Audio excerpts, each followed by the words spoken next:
Hello and welcome to the Scum and Villainy Report. Is this the final strike for Kamala Harris this campaign season? She's been searching for that big win, that pivotal media moment that could turn it all around. Yet, every attempt has felt like just another missed swing. And now, her latest attempt? This could be the biggest swing and miss yet. It feels like Democrats just aren't listening, and Kamala Harris might be the perfect example. The concerns? Sky-high inflation, a chaotic southern border, spending that's spinning out of control. But the response? It's not happening. Everything's fine. Or even, it's just transitory inflation. Voters are asking Harris to be real, to address real issues. But all they seem to get? The same old story. Orange man bad. The endless comparisons to Hitler. The same hyperbole people are tired of hearing. Now let's get real. It's the same tune we've heard before. And this time, undecided voters have had enough. We're talking focus groups in key swing states, reactions to Harris's latest shift in strategy. And let's just say, it's not the reaction she was hoping for. This focus group's clip is making waves, and the message from voters is clear. Enough with the anti-Trump scare tactics. They want candidates who address their issues, not more distractions. I can't. I think part of the reason why I'm being pushed towards Trump so strongly is that I find that the Democrats and the left just keep going straight to Hitler all of the time with everything. Like it, and if it's not the left pushing Hitler, it's the right pushing Stalin. So it's like we're fighting World War II every single day for every single election. So it's so exhausting. I think it just detracts from, it pushes me away from their position, and it's so hyperbolic that it makes it impossible to have good discussions, and I think it ruins the discourse. Does anybody think it's valuable or something you want to hear from the vice president? Anybody? Raise your hand if you think this is something that's important for her to be talking about. Anybody?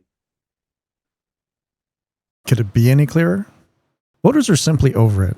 They're asking for leaders to focus on their lives, their communities, their wallets. And yet, Harris's response when asked about why she doesn't focus more on the economy? Well, we'll just let her answer speak for itself. What do you say to those people, especially ones who might be concerned that, doing a big closing argument speech at a place like the Ellipse, maybe leaning more into talking about the threat of Trump to democracy and not his threats that you see to the economy? One of the things that I love about the American people is we can hold many thoughts at once. And one of the highest priorities for the American people right now is bringing down cost, and that is the priority of my agenda and will be the priority of my work when I'm elected President of the United States. Did that sound like a real answer? People want concrete solutions, not the usual political speak. The Democrats seem so focused on painting Trump as the ultimate threat, they've lost touch with their own voters. People are noticing.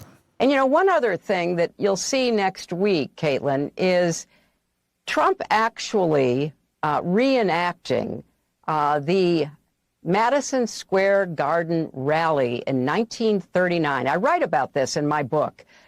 President Franklin Roosevelt was appalled that neo-Nazis, fascists in America were lining up to essentially pledge their support for the kind of government that they were seeing in Germany. So I don't think we can ignore it. Now they're even bringing Hillary Clinton to make comparisons between Trump's upcoming rally and the infamous 1939 rally at Madison Square Garden. And if it's not the German, it's the next go-to villain, Vladimir Putin. It's a broken record at this point, and the evidence of fatigue is piling up. There's a level of frustration from independent voters to even moderate Democrats.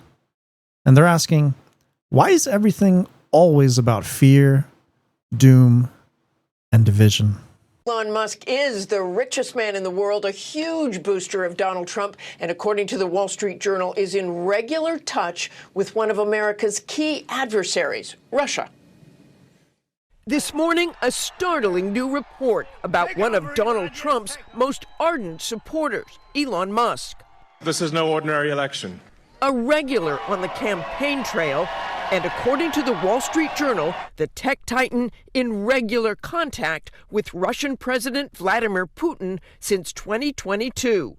The Journal saying the contacts raise national security concerns, given the ties between Musk, SpaceX, and the U.S. military and intelligence agencies. And it's not just Trump they're targeting. Elon Musk, labeled a key threat, simply for engaging in business relationships. Is this really what we're focusing on when inflation's still hurting families and safety concerns are on the rise? The message from the people? Enough with the panic. They want solutions. Real, practical solutions. And whether or not Kamala Harris and the Democrats realize it, ignoring those concerns could be their greatest failure yet.